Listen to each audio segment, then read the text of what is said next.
Hi po. Kakauwi lang namin ni baby. Sinama ko siya sa school. Ayun. May sakit yung nagbabantay sa kanya today. So hindi siya nakapasok. So kailangan, no choice, kailangan kong pumasok. At kailangan kong isama si baby kasi wala siyang kasama dito. And nung sinama ko siya, oh my god, ang gulo niya. Pero normal naman yun bilang baby. Kasi 2 years old pa lang siya. And today is really challenging day. Kasi habang agisusuro kat ayun siya.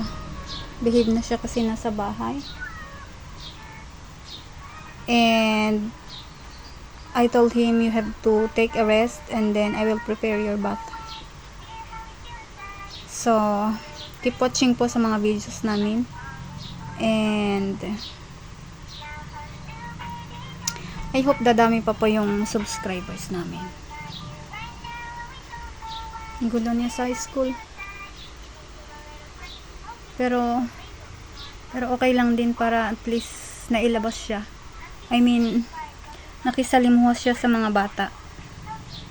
And it's normal naman sa mga bata na magulo.